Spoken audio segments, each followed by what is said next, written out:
bincang tentang tata cara mengucap salam. Allah Subhanahu wa taala memerintahkan Nabi Adam alaihissalam untuk mendengarkan ucapan salam yang disampaikan malaikat kepadanya. Jadi ucapan salam ni bukan dari zaman Rasulullah, Nabi kita, bukan. Dari penciptaan Nabi Adam alaihissalam. Sebuah hadis ni muttafaqun alaih. Ni kita nambah lagi ilmu. Kalau kita baca hadis, di bawahnya tertulis muttafaqun alaih, itu sudah.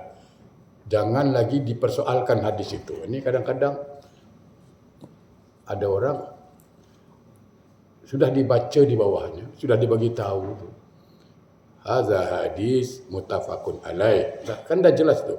Ini hadis muttafaqun alaih. Dia boleh soal lagi tu, sahih ke tak sahih. Kan nak kena lempang dia tu. Kalau sudah sebut muttafaqun alaih, artinya sudah sepakat para ulama. Ini hadis diriwayatkan oleh Bukhari Muslim. Kurang apa lagi? Kalau dah Bukhari Muslim yang dah pertama paling tinggi itu kan Bukhari Muslim. Ini dua-dua meriwayatkan. Dia sempat tanya lagi, ini sahih ke tak sahih? Apa tak darah ni naik ke telinga ni?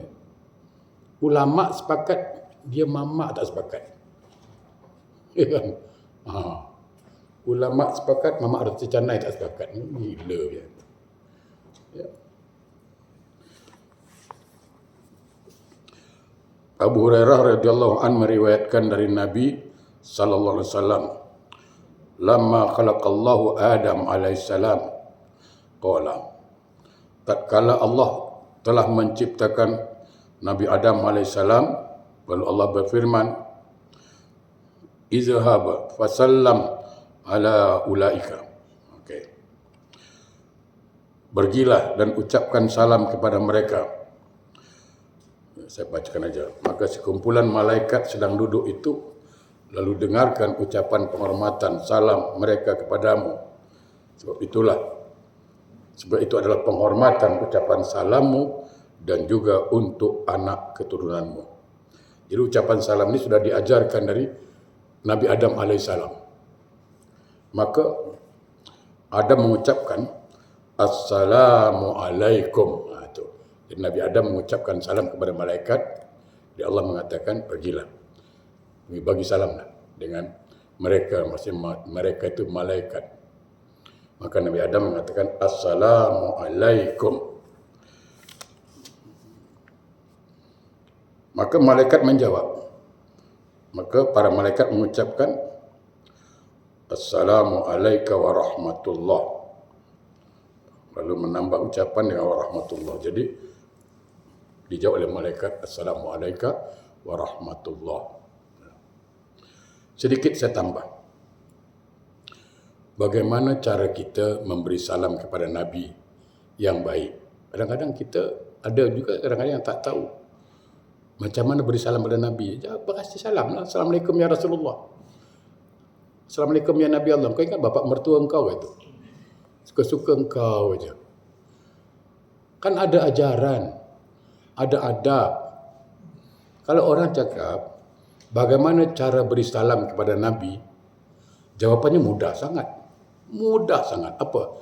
Kita solat tu kan ada salam pada Nabi tu. Apa dia? Assalamu alaika ayyuhan nabiyyu. Itu dia kan salam pada Nabi tu. Apa lagi nak cari apa lagi, dalil apa? Apa dalil nak cari lagi itu? Itu Allah yang mengajarkan itu. Assalamu alaika ayyuhan nabi. Kalau alaikum, kamu. Alaika itu diri pribadi, beda kan? Jadi yang betul tu assalamu alaika. Jadi pribadi Rasulullahnya. Ayuhan nabiyyu, itu pangkatnya. Itu satu. Jadi kalau bagaimana cara beri salam kepada Nabi, itu tadi ikut cara solat. Tak ada lagi sebaik-baik salam, itulah dia. Jadi kalau kita bangun tidur atau mau tidur, macam mana beri salam pada Nabi? Udah. Assalamualaikum ayuhan Nabi wa rahmatullahi wa barakatuh. Nah, apakah dalam sebuah hadis dikatakan apabila hambaku, kata apabila umatku memberi salam kepadaku, kata Nabi, walaupun dia sudah mati, walaupun dia sudah wafat, ketika kita menyebut Assalamualaikum ayuhan Nabi wa rahmatullahi wa barakatuh, Rasulullah mengatakan apa? Maka datanglah malaikat Jibril memberitahu, ya Muhammad, si fulan, ibnu fulan bersalam kepadamu. Dia beri salam kepadamu. Maka Nabi jawab, Waalaikumsalam warahmatullahi wabarakatuh. Nah, itu. Jadi yang sebenarnya yang kita harapkan itu doa Nabi. Doa kita itu sebagai penghormatan. Ketika Nabi mengatakan Waalaikumsalam, semoga Allah selamatkan juga dia. Ini yang penting. Nabi doakan kita warahmatullah, dan Allah rahmati dia. Wabarakatuh, dan keberkahan turun. Karena kita rajin beri salam pada Nabi dan Nabi rajin mendoakan kita, insya-Allah ada keselamatan turun pada kita, rahmat Allah turun pada kita, dan berkah hidup turun pada kita. Karena Nabi yang doakan. Jadi orang yang selalu beri salam kepada Nabi, insya-Allah, dan dia akan diperhatikan oleh Rasulullah nanti di yaumil qiyamah. Yang kita khawatir apa? Kita rajin solat, rajin mengaji, tapi sampai di akhirat Nabi tak pandang kita, macam mana? Ya kan? Karena tak pernah baca salawat. Itu satu. Ada juga yang cakap dengan saya, Ustaz, kenapa pakai Sayyidina? Nabi pernah tak pakai Sayyidina? Saya jelaskanlah. Sayyidina ini kan bentuk penghormatan. Yang aslinya Sayyidi. Sayyidi itu kan Tuan. Ya kan? Sebagai penghormatan. Rasanya tak patutlah kalau saya, contohnya Haji Din lah. Kalau saya panggil Din, rasanya macam mana? Tak sedap lah. Rasanya kurang apa? Lisan saya mungkin kurang beradab lah panggil. Mana Din? Macam mana kira-kira? Rasanya kan kurang adab. Ji, mana? Dia tidak minta dipanggil Pak Haji, dia tak minta. Tapi saya harus menghormati. Kan sebuah penghormatan saja itu. Nah, yang lucunya apa? Dia cakap apa? Kalau memang menghormati Rasulullah, kenapa azan tak pakai Sayyidina? Oh, itu yang kadang-kadang pening juga kepala orang pandai ni. Ada. Andai kata Sayyidina itu bagus, kenapa tak baca asyhadu anna Sayyidina Muhammad Rasulullah? Kenapa tak pakai Sayyidina? Saya bilang, aduh, macam manalah nak jawab orang ni. Kalau Sayyidina itu kan penghormatan kepada Nabi, Tuan kan itu artinya. Sekarang kalau ada azan, itu kan pangkat Nabi sekali. Rasulullah itu kan mana lebih tinggi Rasulullah dengan Tuan? Mana pangkat mana yang lebih tinggi? Kan tinggi pangkat Rasulullah. Buat apa pakai Tuan lagi? Ya kan? Rasulullah itu itulah penghormatan paling tinggi itu. Sudah. Nah, itu kadang-kadang orang tak paham juga. Kalau dah wa asyhadu anna Muhammad Rasulullah, buat apa Sayyidina? Tak perlu Sayyidina lagi karena sudah ada pangkat yang lebih tinggi di situ. Nah, ulama di sini enak, bagus ulama. Ulama ni kadang-kadang ya, kalau kita mengaji itu, jangan cari ulama yang suka nyalah-nyalahkan. Atau saya tak begitu senang. Apakah dalam solat Nabi pakai Sayyidina atau tidak? Tidak. Jelas ya. Sebab Nabi mengatakan dalam sebuah hadis, Sallu kama ra'aitumuni usalli. Solatlah kamu sebagaimana kamu ketahui aku solat. Artinya tentu dengan belajar. Nah, makanya ada ulama yang mengatakan begini, kalau saya di luar solat, saya pakai Sayyidina. Tuh. Saya pakai Sayyidina, kenapa? Di luar solat. Tapi dalam solat, saya tidak pakai Sayyidina. Kenapa? Karena hadis ini mengatakan, solatlah kamu seperti mana kamu ketahui aku solat. Nah, Nabi solat tidak pakai Sayyidina. Nabi pesan, solatlah seperti mana kamu ketahui aku solat. Maka dalam solat, saya tak pakai Sayyidina. Di mana salahnya? Tidak salah. Jadi kalau ada orang solat tidak pakai sedina, kita tak perlu marah. Nah, kalau dia pakai sedina, juga tak usah marah, karena itu penghormatan. Kan selesai masalahnya. Nah, jadi itu. Sebenarnya nikmat. Kalau ngaji, dengan tidak saling menyalahkan. Jadi Nabi Adam itu memberi salam kepada malaikat, Assalamualaikum. Lalu malaikat menjawab, Assalamualaikum warahmatullahi. Ditambah dengan warahmatullah. Imran bin Husain berkata, ini sebuah hadis riwayat Abu Daud dan At-Tirmizi. Ada seseorang laki-laki datang menemui Nabi SAW, ya.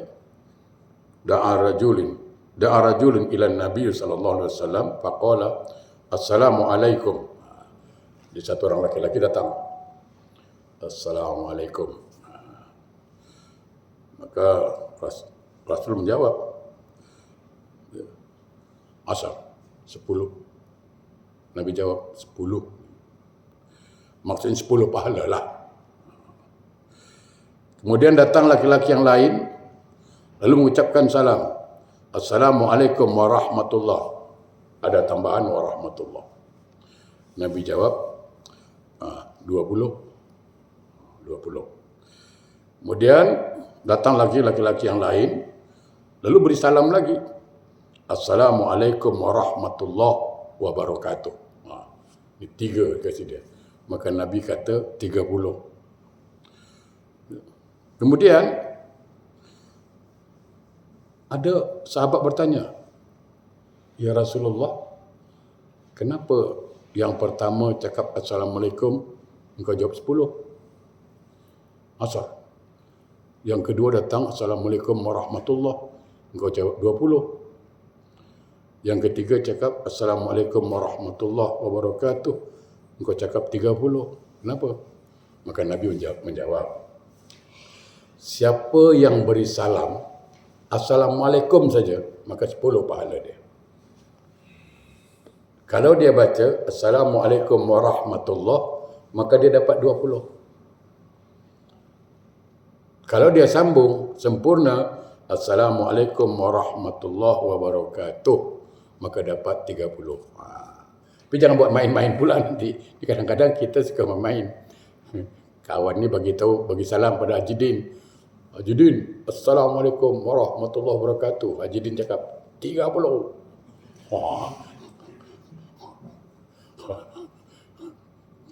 Jangan begitulah.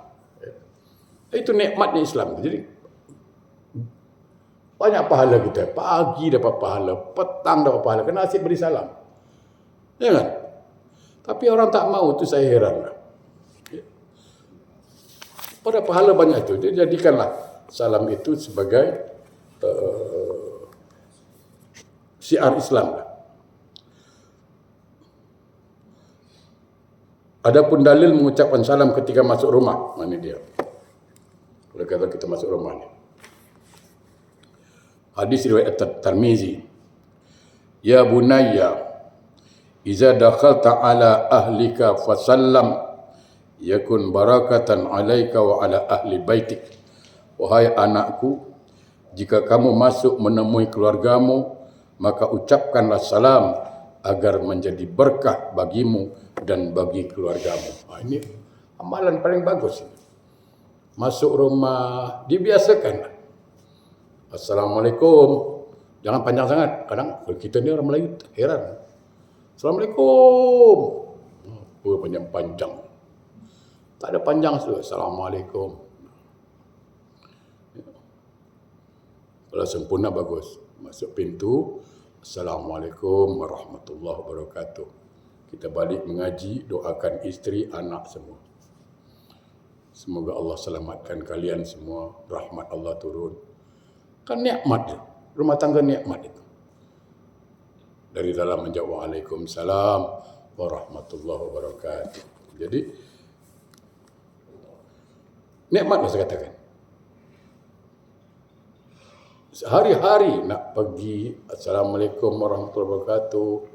dah 30, balik 30, dah banyak pahala dapat. Doa terus. Ini kan macam tajen jaga rumah ni.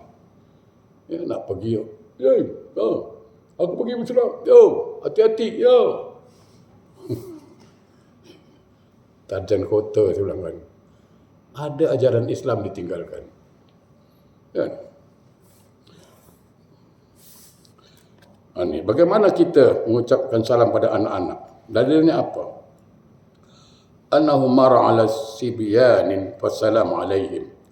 Bahawa dirinya Anas bin Malik pernah melewati anak-anak kecil lalu ia mengucapkan salam kepada mereka. Kemudian Anas berkata, ya, wa qala kana an-nabiy sallallahu alaihi wasallam yaf'alu. Nabi biasa melakukan hal ini. Ini muttafaqun alaih. Jadi kalau kita jumpa anak-anak, kita bagi salam pada anak-anak. Ya, Assalamualaikum warahmatullahi wabarakatuh. Kadang-kadang minta maaf, kadang-kadang merasa mesti anak itu beri salam. Tidak. Kita yang tua. Nabi selalu memberi salam pada anak-anak. Bagaimana kalau orang kafir beri salam? Ini masalah lagi. Ya. Kita tidak boleh beri salam pada orang kafir. Hukumnya haram. Karena ada kalimat doa wa rahmatullah itu kan. Tuh. Jangankan orang kafir. Ini kawan sedang berjudi ni. Ini orang sedang kawan sedang berjudi. Tak tahu main apa lah, main mahjong ke apa, main judi lah. Kita tengok, ini semua judi aku tak suka. Atau ada kawan, kita lagi duduk kat kedai, dia beli bir pula. Duduk kat situ, dia minum bir. Nama kawan minum bir. Kita tak suka memang. Lalu kita balik. Aku balik Assalamualaikum. Haram hukumnya. Tak boleh beri salam pada orang sedang bermaksiat. Sebab kalau kita mengatakan Assalamualaikum warahmatullah, kan mendoakan dia dapat rahmat. Dia sedang dilaknat oleh Allah. Hati-hati itu. Jadi kalau ada orang kafir beri salam macam mana? Jawabnya cukup dengan waalaikum. Ini ada satu perkara terjadi. Padri kat Britain. Dia pergi ke Turki. Kat Maroko, Turki dia pergi. Dia bilang selama hidup dia sama orang Islam tak rapat. Dia pergi sana, dia jalan yang dia jalan tu ada budak kecil. Tukang sepatu. Hari-hari kasih dia salam. Assalamualaikum gitu. Jadi dia tanya orang ni, apa maknanya Assalamualaikum? Jadi bila dia dengar makna dia tu, dia rasa macam betul-betul senang. Dia bilang, aku tak kenal orang Islam, aku tak tahu bahasa Islam, tapi dia budak selalu kasih aku salam. Yang mana artinya begitu bagus sekali. Jadi dia balik, dia belajar lagi terus. Daripada Padri dia tukar jadi Islam pasal gara-gara Assalamualaikum. Ya. Bagus, kita setuju dengan cerita, tapi saya tak berani menghalalkan sesuatu yang tapi pasal budak ni. Budak kalau namanya anak-anak mungkin dia tidak begitu, tapi boleh jadi itu terjadi karena itu hidayah datang, kita tak tahu motivasinya. Ya.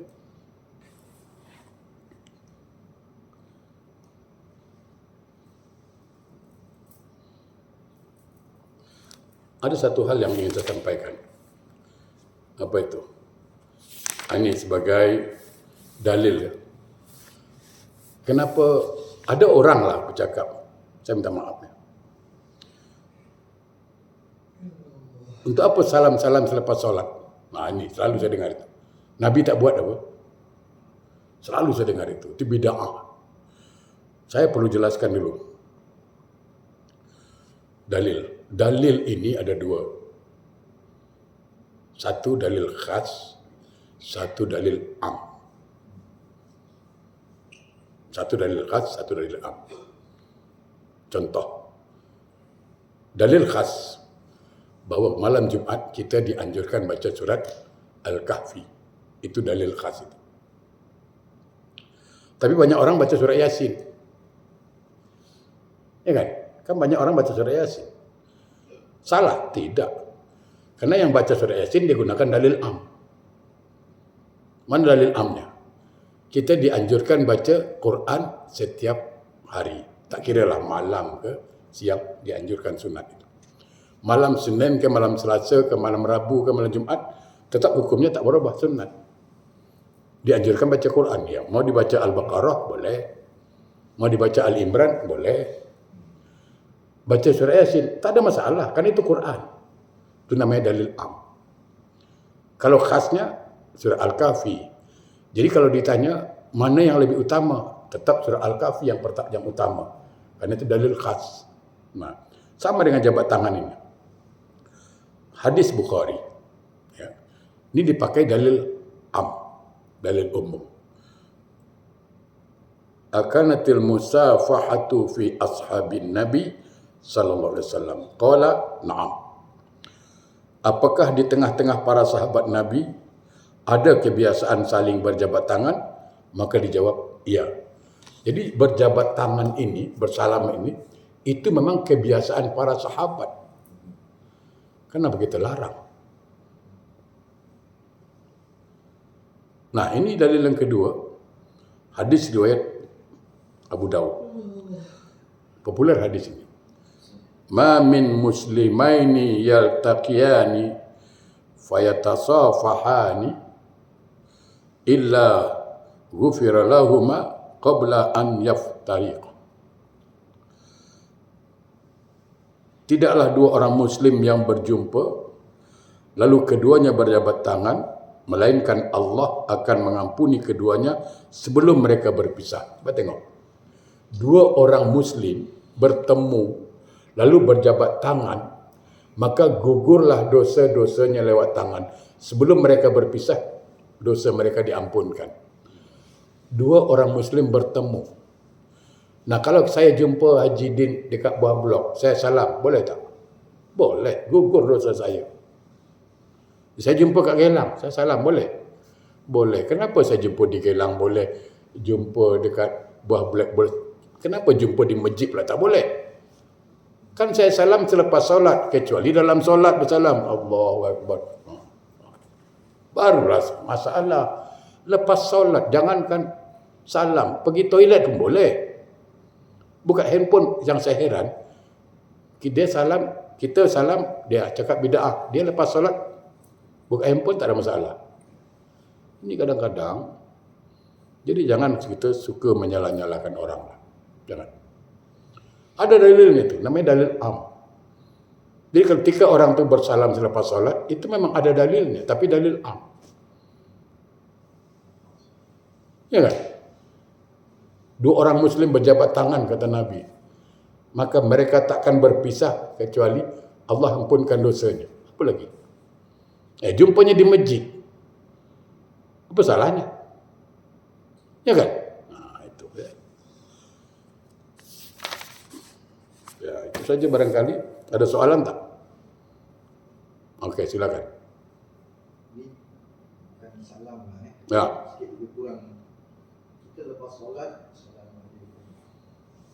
Assalamualaikum. Habis akhir dia Allah SWT. Apa hukum? Okey, saya ada baca hadis Nabi. Kita dilarang ya, sebelum solat, artinya sebelum solat untuk menyapu tu. Selepas solat tak ada masalah. Habis solat, Tak masalah. Yang dilarang itu sebelum solat, sebelum berdoa, sebelum solat lah, itu memang ada larangan. Tapi selepas solat tak ada masalah. Bahkan dianjurkan itu selepas doa, ya kan, mengusapkan kepala. Ada hadisnya itu. InsyaAllah nanti saya sampaikan hadis. sebelum solat tak boleh doa. Boleh, tak ada masalah. Boleh, tapi kan selalu dibuat orang kan selepas solat doa ni. Boleh, tak ada masalah mengusap itu. Okey, ada lagi? Okay. Badan saya agak kurang sehat. Sabtu depan ada maulid tidak? Okey. Ada kan? Bila sah? 16. Okey. Saturday. Okey. Okey, saya tunggu. 12. Saya tunggu Azmi lah. Ada pun jadi ni kan. Isyarat. Mungkin saya tengok nanti. Jadi 2 minggu tak ada. Tak tahu, saya tengok nanti. Ya. A'udzubillahi minasyaitonir rajim. Bismillahirrahmanirrahim. Alhamdulillahirabbil alamin. Allahumma shalli ala sayyidina Muhammad wa ala ali sayyidina Muhammad. Allahumma a'inna ala zikrika wa syukrika wa husna ibadatik. Allahumma a'inna ala zikrika wa syukrika wa husna ibadatik. Allahumma a'inna ala zikrika wa syukrika wa husna ibadatik. Rabbana la tuzigh qulubana ba'da idh hadaytana wa hab lana min ladunka rahmatan innaka antal wahhab. Rabbana atina fid dunya hasanah wa fil akhirati hasanah wa qina adzabannar.